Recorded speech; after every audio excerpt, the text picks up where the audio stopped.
વડોદરા શહેરમાં આગામી 2 ફેબ્રુઆરીના રોજ ઉજવાનાર પરમ પૂજ્ય મહંત સ્વામીની 92મી જન્મ જયંતિની ઉજવણીને લઈને એક પત્રકાર પરિષદનું આયોજન કરવામાં આવ્યું હતું.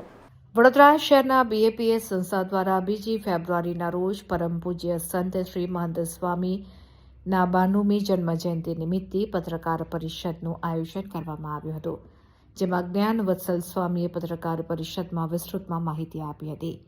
2 ફેબ્રુઆરીના રોજ મહંત સ્વામીની જન્મ જયંતિ નિમિત્તે પત્રકાર પરિષદ યોજીને માહિતી આપવામાં આવી હતી, જેમાં કાર્યક્રમમાં ગુજરાત રાજ્યના મુખ્યમંત્રી ભૂપેન્દ્ર પટેલની હાજરી રહેશે તેમ જણાવ્યું હતું. સાથે જ આ કાર્યક્રમમાં 2 લાખ કરતાં પણ વધારે ભક્તો કાર્યક્રમમાં હાજર રહેશે. જ્ઞાન વત્સલ સ્વામી દ્વારા પોલીસ વિભાગ અને વડોદરા મહાનગરપાલિકાનો આભાર વ્યક્ત કરવામાં આવ્યો હતો. તો દેશ વિદેશમાંથી પણ આ કાર્યક્રમમાં હાજરી આપશે, જેની રૂપરેખા સમગ્ર જ્ઞાન વત્સલ સ્વામીએ મીડિયા સમક્ષ રજૂ કરી હતી. સ્વામિનારાયણ ભગવાનની જય.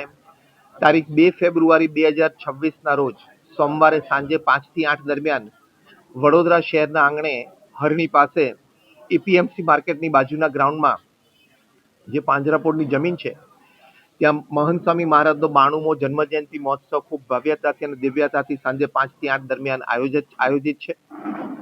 આ કાર્યક્રમ પાછળનો મુખ્ય હેતુ એ છે કે મહંત સ્વામી મહારાજે એમના 92 વર્ષના જીવનકાળ દરમિયાન અનેક રીતે સમાજને આપ્યું છે. એમણે છેલ્લા 92 વર્ષમાં સંત તરીકે લોકોના વ્યક્તિગત પારિવારિક પ્રશ્નો હોય, સામાજિક પ્રશ્નો હોય, એના સમાધાન માટે 5.5 લાખથી વધારે પત્રોના ઉત્તર આપ્યા છે. એમણે વ્યક્તિગત પારિવારિક મુલાકાત માટે લગભગ 2 લાખ ઘરોમાં પધરામણી કરી અને લોકોને સાંત્વન આપ્યું છે. મહંત સ્વામી મહારાજ ગુરુપદે આવ્યા છેલ્લા 9 વર્ષમાં પોતાની ઉંમર 83 થી 92માં એમણે દર 9મા દિવસે સમાજને એક સંતની ભેટ આપી અને દર 6ઠા દિવસે એક મંદિરની ભેટ આપી છે. એટલે આવું ખૂબ વિપુલ પ્રમાણમાં એમને સમાજને આપ્યું છે.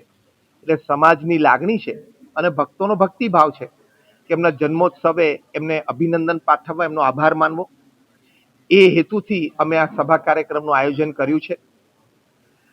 આ કાર્યક્રમમાં Guinness book of world record તરફથી 2 રેકોર્ડ બીએપીએસ સંસ્થાને પ્રમુખ સ્વામી મહારાજને પ્રાપ્ત થવાના છે. પ્રમુખ સ્વામી મહારાજ એમના જીવનકાળ દરમિયાન 1200 મંદિરોની ભેટ સમાજને આપી.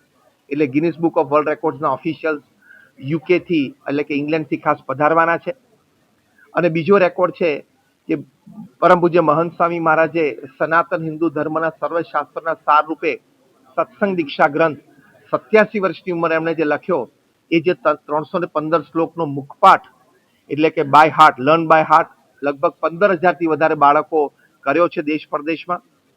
દેશ પરદેશથી આ 15,000 બાળકો એક જ ગણવેશમાં આ મહોત્સવમાં ત્યાં સત્સંગ સભામાં બિરાજમાન છે. સમૂહમાં આ શ્લોકોનું ગાન કરશે.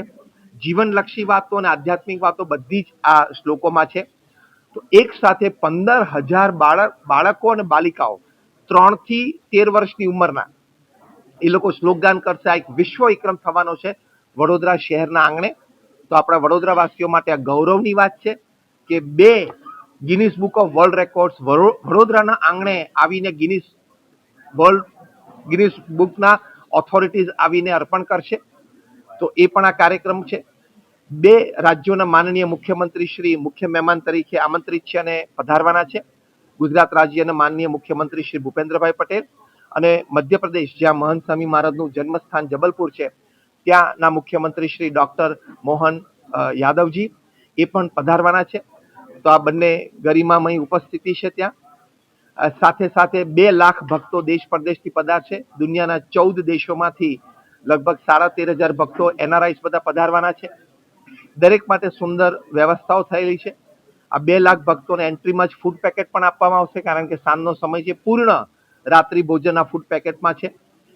અને લગભગ 14,000 સ્વયંસેવકોએ આ 34 વિભાગોમાં આ સેવારત છે.